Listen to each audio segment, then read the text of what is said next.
Indo British advanced pain clinic నొప్పి మాయం surgery దూరం ఫర్ అపాయింట్మెంట్స్ 9155515563.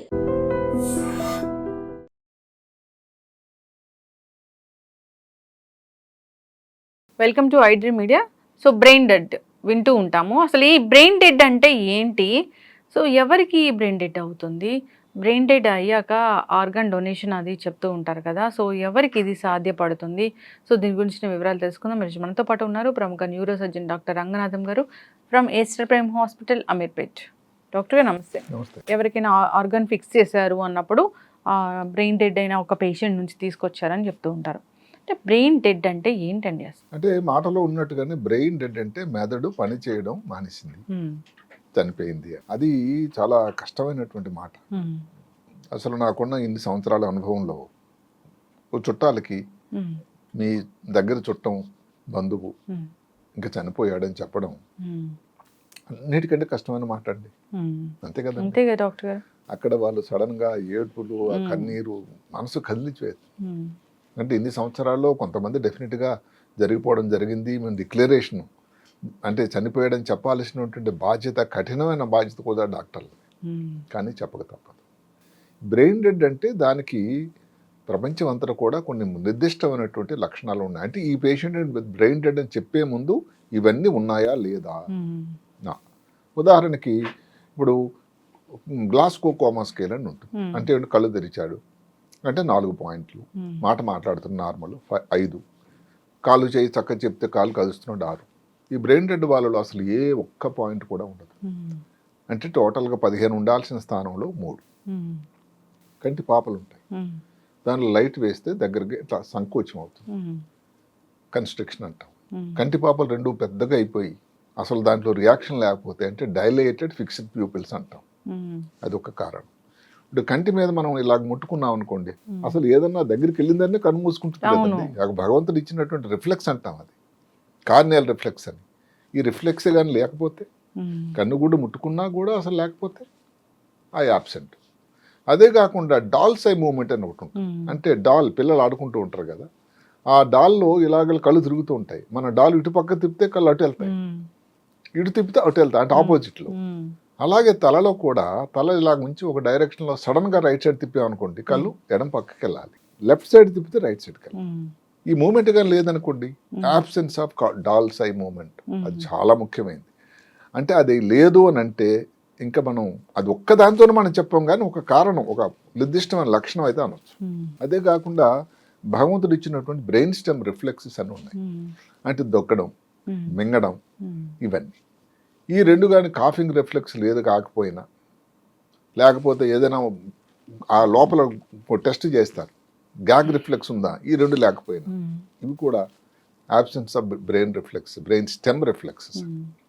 అలాగే కొన్నిసార్లు టెస్టులు బెడ్ సైడు ఈ చెవు నుంచి చల్లటి నీరు కానీ ఒక్కొక్కసారి వేడి నీళ్ళు, కెలరిక్ టెస్ట్, అది కానీ దాన్ని పంపిస్తే కళ్ళు గుడ్లు పక్క తిరగాలి, దాన్ని నిస్టాగ్మస్ అంట, ఇలా తిరగాలి, అది లేకపోయినా. ఇవి ఇంకా బ్రెయిన్ డెడ్ పేషెంట్ అని చెప్పడానికి ఒక పద్ధతి అయితే మన దగ్గర ఉంది. అంటే బ్రెయిన్ డెడ్ ఎవరికి అవుతుంది డాక్టర్ గారు? బ్రెయిన్ డెడ్ ఏ కారణం వలన జరగవచ్చు. ఇప్పుడు మాటకి తలకి యాక్సిడెంట్ అయింది, ఏదో బ్రెయిన్కి బాగా ఇన్ఫెక్షన్ వచ్చింది, లేకపోతే శరీరంలో మిగతా అవయవాలు పని చేయడం, మల్టీ ఆర్గన్ ఫెయిల్యూర్ వచ్చింది, దానివల్ల బ్రెయిన్కి వెళ్ళాల్సిన టాక్సిన్ సరఫరా లేదు. కోవిడ్ టైంలో మరి కొంతమంది అలాగే బ్రెయిన్ డెడ్ అయ్యారు. అలాగే ఏ కారణం వలన కూడా అవ్వచ్చు. ఇప్పుడు బ్రెయిన్ డెడ్ అయినప్పుడు దాని ముఖ్యత ఈ మధ్య కాలంలో చాలా వచ్చింది, ఏది ఆర్గాన్ ట్రాన్స్ప్లాంటేషన్ అని, డొనేషన్ అని. అది మనం చెప్పుకునే ముందు ఈ పేషెంట్ 100% బ్రెయిన్ డెడ్ అని చెప్పడానికి ఒక 3 డాక్టర్ల బృందం ఉండాలి. ఒక ఇంటెన్సివిస్టు, ఇంకో డాక్టరు, ఒక న్యూరో సర్జన్, న్యూరాలజిస్టు. వాళ్ళు ఉండి దానికి సర్టిఫై చేయాలి. అంటే ఏమిటి, వ్యక్తి అంటే వెంటిలేటర్ మీద ఉంటాడు, ఇందాక చెప్పిన రిఫ్లెక్సెస్ ఏమీ లేవు, అయినా కానీ డిక్లేర్ చేసే ముందు ఆప్నియా టెస్ట్ అని ఉంది. అంటే ఏమిటి చేస్తారు, ఆ వెంటిలేటర్ కృత్రిమ సాధనం ఉంటుంది, గాలి తీసుకోలేకపోతే పెట్టేదాన్ని వెంటిలేటర్ అంటాం, అంతే కదా. దాన్ని డిస్కనెక్ట్ చేసి 10 నిమిషాలు, ఏమన్నా 10 నిమిషాల్లో గాలి తీసుకుంటున్నాడా లేదా, లేదు, సరిగదా. అప్పుడు బ్లడ్ గ్యాసెస్ టెస్ట్ ఉంటుంది, రక్తం తాలూకా తీసి దానికి ఆక్సిజన్ ఎంత ఉంది, తర్వాత కార్బన్ డైఆక్సైడ్ ఎంత ఉందని చూసేది. ఈ బ్రెయిన్ డెడ్ వాళ్ళలో ఈ కార్బన్ డైఆక్సైడ్ తాలూకు సాంద్రత 35-40 నార్మల్గా ఉండాలి. అలాంటిది ఇంకొక మిల్లీమీటర్లు పెరిగిపోతుందట. ఈ రెండు ఉండేటట్టు అయితే బ్రెయిన్ డెడ్. అలాగే 2 సార్లు వెరిఫై చేసి కన్ఫర్మ్ చేయాలి. అప్పుడు ఆ వ్యక్తిని బ్రెయిన్ డెడ్ అని డిక్లేర్ చేయడం జరుగుతూ ఉంటుంది. ఇంకో కొన్ని బెడ్ సైడ్ పరీక్షలు ఈఈజీ అని ఉంటుంది. అంటే బ్రెయిన్కి ఎలక్ట్రో ఎన్సెఫలోగ్రామ్, గుండెకి ఎలాగైతే ఈసీజీ అని చేస్తారో ఎలక్ట్రోకార్డియోగ్రామ్, బ్రెయిన్కి ఈఈజీ అని చేస్తారు. అది ఒక 30 నిమిషాల రికార్డింగ్లో సైలెన్స్ బ్రెయిన్, సెరిబ్రల్ సైలెన్స్ అట, ఎలక్ట్రికల్ సైలెన్స్ అంటే అసలు టోటల్గా ఫ్లాట్ లైన్ వస్తుంది. అలాంటప్పుడు కూడా అది బ్రెయిన్ డెడ్ కింద మనం నిర్ధారణ చేస్తాం. ఈ బ్రెయిన్ డెడ్ అనే మాట ఇప్పుడు ఎప్పటి నుంచో జరుగుతున్నది, మానవుడు అనాదిగా జరుగుతూ ఉంది. ఈ సౌకర్యాలు వచ్చిన తర్వాత ఈ మధ్య కాలంలో ఒక మాట వచ్చింది, ఏమిటంటే ఆర్గాన్ ట్రాన్స్ప్లాంటేషన్. మీకు తెలుసు, కోవిడ్ టైంలో లంగ్స్ ఇలాంటి మార్పు కోసం దేశంలోని రకరకాల ప్రాంతాల నుంచి స్పెషల్ ఫ్లైట్స్లో కోవిడ్ టైంలో హైదరాబాద్ నగరానికి వచ్చి చేయించుకున్నారు. అంటే ఈ ఎక్కడ వస్తుంది, ఎవరైనా బ్రెయిన్ డెడ్ వ్యక్తి నుంచే తీయగలరు. లంగ్ కానీ, లివర్ కానీ, కిడ్నీ కానీ, ప్యాంక్రియాస్ కానీ, చివరికి చిన్న ప్రేగు కూడా ట్రాన్స్ప్లాంట్ చేయొచ్చు. ప్రేగుల్లో పెద్ద ప్రేగు, చిన్న ప్రేగు అని ఉంటుంది. ఇలాంటి వాటిని కూడా చేయొచ్చు. అదే కాకుండా కొన్ని టిష్యూస్ ఉన్నాయి, కణజాలం, చర్మం, స్కిన్ బ్యాంక్స్ వచ్చాయండి, బ్లడ్ బ్యాంక్ లాగా. ఐ బ్యాంక్స్ అది సరే ముందు నుంచి ఉన్నాయి. తర్వాత అక్కడ నుంచి ఉండే టెండన్స్ అంటే కండరాలకి వెళ్ళేటువంటి బోన్ బ్యాంక్స్, రక్తనాళాలు తీసి దాయొచ్చు, ఎప్పుడైనా అవసరం అయినప్పుడు చేయొచ్చు. ఇవన్నీ కూడా చాలా చాలా ముఖ్యం. ఇక్కడ అందరికంటే ముఖ్యం ఏంటంటే, ఒకసారి కానీ ఇబ్బంది వస్తే అన్నిటికంటే ఫస్ట్ డ్యామేజ్ అయ్యేది, జీవం లేకుండా జరిగిపోయేది మెదడు కణాలు. తర్వాత వచ్చేది గుండె, ఆ తర్వాత లివరు, ఈ కిడ్నీసు, ఈ ప్యాంక్రియాసు, ఇంకా కొంచెంసేపు అట్లా ఒక్కొక్క టైం ఉంది దానికి గ్యాప్. కొంచెం ఎక్కువసేపు ఉండేదల్లా ఏమిటంటే ఈ ప్యాంక్రియాస్ 1 గంట వరకు ఉంటాయి. ఇమీడియట్గా అయితే బ్రెయిన్, కొన్ని నిమిషాల వరకు అయితే హార్ట్. సో ఒకసారి డిక్లేర్ అయిన తర్వాత ఈ ఆర్గాన్స్ తీయడం, దాని ఏదైతే అవయవాలు లేదా టిష్యూస్ అన్న చర్మం కానీ, ఒకసారి చర్మం లాస్ అయిపోతుంది ఎక్కువ, అలాంటప్పుడు ఈ చర్మం బ్యాంక్, స్కిన్ బ్యాంక్స్ని తీసుకెళ్తున్నారు. కార్నియా ఇప్పటి నుంచో మన హైదరాబాద్లో జరుగుతుంది కార్నియా ట్రాన్స్ప్లాంటేషన్. ఇప్పుడు బతికున్న వ్యక్తిని కార్నియా తీసేలేరు కదా.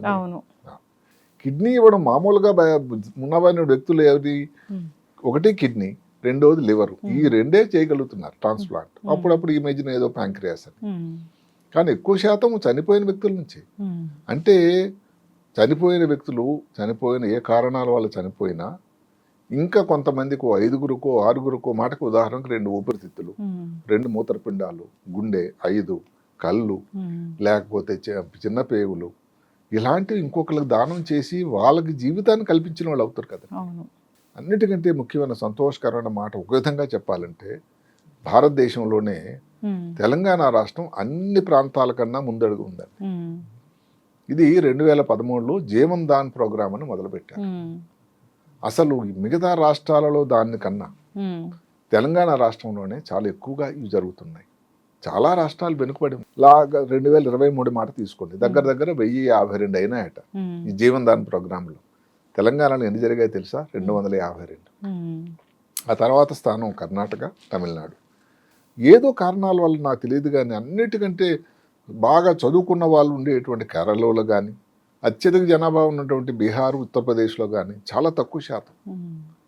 ఒక వ్యక్తి చనిపోయినప్పుడు విషాదంలో ఉన్న కుటుంబం వాళ్ళందరినీ కన్విన్స్ చేసి వాళ్ళు ఒప్పుకుంటే కదండి, ఎవరికి ఏ డాక్టర్ కూడా తీసే హక్కు లేదు. కాబట్టి ఇన్ని కుటుంబాలు వాళ్ళు అంటే 250 అవయవాలు ఇంకొకరు దానం చేయడానికి కారణభూతులైన కుటుంబ సభ్యులందరికీ కూడా చేతులెత్తి నమస్కారం పెట్టాలి. అదే కాకుండా ఈ దానం కోసం ఏదైతే టీం అందరూ పనిచేస్తున్నారో ఆ డాక్టర్లు కానీ వాళ్ళ బృందాలందరికీ కూడా నిజంగా అభినందించాలి. అంటే ఇంతమందికి ఆరోగ్యం ఆపాదించడానికి వాళ్ళు కారణభూతులయ్యారు. అందువల్ల ఈ బ్రెయిన్ డెడ్ అన్నది డిక్లరేషన్ అన్నది చాలా చాలా ముఖ్యమైన విషయం. ఇంకా కూడా ఒక మాట వస్తుంది, కొంతమంది ఏదో మందులు వాళ్ళ కొన్ని బార్బిచరేట్స్ అని ఉంది, లేకపోతే ఎనస్థీషియా ఉంది, ఆ టైంలో వాళ్ళు పూర్తిగా బయటకు రాకపోతే కొంచెం వాళ్ళు కోమాలో ఉంటారు. దయచేసి అది బ్రెయిన్ డెడ్ కాదండి, వాళ్ళకి మిగతా పనులన్నీ ఉంటాయి, వాళ్ళ గుండె సరిగ్గా కొట్టుకొనే ఉంటుంది, గాలి తీసుకోవడం కొంచెం గొప్ప ఉంటుంది. ఇవన్నీ లేకపోతే మనం చెప్పినటువంటి కంటిపాపులు పెద్ద కాకపోయినా, లేకపోతే ఈ రిఫ్లెక్సెస్ ఏదైతే మనం చెప్పుకున్నా అది టెస్ట్ చేయకుండా మనిషి మాట్లాడటం లేదు అన్నంత మాత్రం బ్రెయిన్ డెడ్, ప్రజల్లో కోమాలో ఉన్నాడు ఇంక అయిపోయిందని కాదు.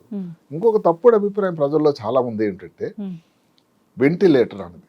ఒక్క మాట చెప్తాను, వెంటిలేటర్ అంటే ఎవరైతే తనంతట తాను గాలి తీసుకోలేరో కృత్రిమ సాధనం, శ్వాస సాధనం అని చాలా విరివిగా పాడుతుంటాం. ఇప్పుడు 2024లో కూడా ఒక వ్యక్తి వెంటిలేటర్ పెట్టామంటే అందరి అభిప్రాయం ఏమిటంటే ఇంకా వ్యక్తి తిరిగి రాడు. అవును, చాలా తప్పు అభిప్రాయం. వెంటిలేటర్ అన్నది ఇప్పుడు బ్రెయిన్ ఆపరేషన్ చేశామండి, సీరియస్ యాక్సిడెంట్ అయింది, వాళ్ళు సరిగ్గా గాలి తీసుకోవటం లేదు. గాలిని ఇంప్రూవ్ చేయడానికి తనంతట తాను నార్మల్ గాలి వచ్చినంత వరకు వెంటిలేటర్ ఒక సాధనం అండి. ఒక ఎంతమంది దగ్గర 80 నుంచి 90% పేషెంట్లు బాగవుతున్నారు.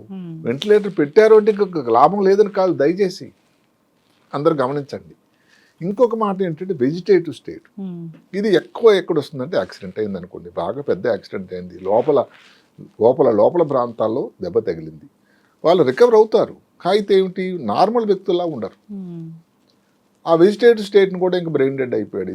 దయచేసి ఇది కూడా కరెక్ట్ కాదు. వెజిటేటివ్ స్టేట్ అంటే అలా చూస్తూ ఉంటారు, మన ఫాలో అవ్వరు, చెప్పింది అర్థం చేసుకోరు, కాలు చేతులు ఎత్తమని ఎత్తలేరు, ఇలాంటి దైనందిన పరిస్థితి. సో కోమా, వెజిటేటివ్ స్టేటు, బ్రెయిన్ డెడ్ ఒకటి కావు. బ్రెయిన్ డెడ్ అంటే డెడ్ ఇంకా అంటే అసలు పేషెంట్ ఇంకా బతికలేడు అని.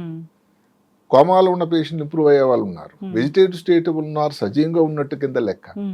అదే కాకుండా కొన్ని సంవత్సరాలు బీపీ పెరగడానికి మందులు ఇచ్చి గాలి తీసుకోకపోతే వెంటిలేటర్ ఇచ్చి కొన్ని సంవత్సరాలు బ్రెయిన్ డెడ్ అయినా ఉంచవచ్చట, ఉంటున్నారు కూడా. సరే అది చాలా తక్కువ శాతం. మొత్తం మీద ఏమిటంటే బ్రెయిన్ డెడ్ ఉండి గుండె మిగతా అవయవాలు పనిచేస్తూ ఉంటే ఇప్పుడున్న పరిస్థితులను బట్టి అవయవ దానం అనే ఒక మహత్తరమైనటువంటి దానం. అసలు బ్లడ్ మనం ఇచ్చినప్పుడే, రక్తం దానం చేసినప్పుడే దాని ఇచ్చిన దానం లేదనే శరీరంలో ఉన్న ఒక భాగాన్ని ఇచ్చి వాళ్ళు మూత్రపిండాలు పని చేయకపోతే దానికి చేసేటట్టుగాను, లేకపోతే ఒక లివర్ పని చేయకపోతే చూస్తున్నాం కదా. లివర్లో ఇప్పుడు మామూలుగా చుట్టాలు ఎవరికైనా లివర్ కొంచెం డొనేషన్ ఇవ్వమని అంటే ఎంతమందో వెనకబడుతున్నారండి, మేము అయితే ఇవ్వమని. మరి అలాంటి అది ఎంతోమంది లైన్లో ఉన్నారు వెయిటింగ్ జీవనదాన్ ప్రోగ్రాంలో. అలాంటప్పుడు ఒక మరణించిన వ్యక్తి నుంచి లివర్ తీసి పెడితే ఎంత ఉపయోగం అవుతుంది. అందువల్ల ఏమిటంటే జీవనదాన్ ప్రోగ్రాం అనేది గొప్ప మహత్తరమైనటువంటి ప్రోగ్రాం. ఇది ఒక అవకాశం ఉంది. తెలంగాణ రాష్ట్రం చాలా ముందంజలో ఉంది, అది అందరిని అభినందించాలి. బ్రెయిన్ డెడ్ అన్న వాళ్ళలో డిక్లరేషన్ చేసిన తర్వాత ఇలా ఈ పరిస్థితి కోసం చాలా అవసరం. అయితే ప్రతి పేషెంట్ బ్రెయిన్ డెడ్ అనే లూజ్ మాట మాట్లాడడం అనేది ఎట్టి పరిస్థితుల్లో కాదు.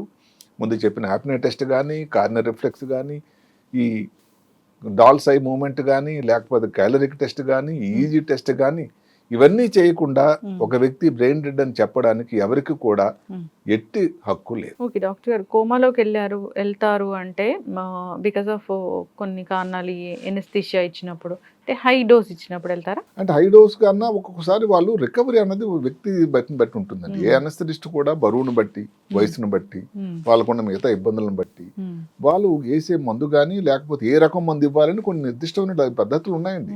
అది ఒక పెద్ద శాస్త్రం. అయితే ఆ వ్యక్తి ఇంకో వ్యక్తి రికవర్ అయినట్టు అవరు.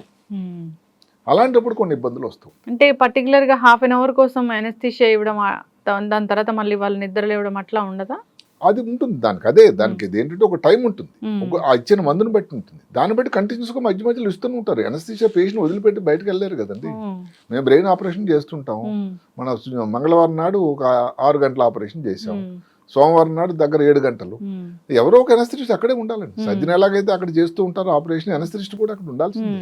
ఎప్పుడు అందులో ఉన్న బ్రెయిన్ సర్జరీకి ఏమిటండి, కదలకూడదు అసలు. ఇప్పుడు ఎక్కడో ముఖ్యమైన ఏరియాలో ఉన్నాం, పేషెంట్ కదిలేయడానికి కూడా ఏమవుతుంది, మనకు తెలియకుండానే అక్కడ డ్యామేజ్ అయిపోతుంది. కాబట్టి బ్రెయిన్ పర్టికులర్ న్యూరో సర్జరీలో టోటల్గా కంట్రోల్, ఏమాత్రం కదలకూడదు. ఇప్పుడు కొన్ని సర్జరీలో పొట్టలో కానీ పేషెంట్లు ఏదో అరుస్తూ ఉన్నా కానీ స్పైనల్ అనస్థీషియాలు ఇచ్చి కదలకూడదు, మాట్లాడొద్దు అని ఏదో చెప్పి ఏదో అయిపోతుంది. న్యూరో సర్జరీలో అలాగే కార్డియక్ సర్జరీ, ఈ 2 సర్జరీలో ముఖ్యంగా పూర్తి అనస్థీషియా ఇవ్వాల్సిన అవసరం. కొంతమంది రికవరీ అనేది ఇబ్బంది ఉంటుంది. ఆపరేషన్ టైంలో ఏదన్నా చిన్న ఇబ్బంది వచ్చినా, ఆక్సిజన్ అందాల్సింది అందకపోయినా, అది ఎప్పుడు జరుగుతుందన్నది ఎవరి చేతిలో లేదు. కావాలని ఏ డాక్టర్ మాత్రం చేస్తారండి. అవతల పేషెంట్ల తాలూకు మిగతా ప్రాబ్లమ్స్. ఇప్పుడు మాటకి యాక్సిడెంట్ అయిందనుకో, ఆల్రెడీ లంగ్స్లో దెబ్బ తగిలింది, లంగ్స్లో వాటర్ ఉంది, లంగ్స్లో రక్తం చేరింది.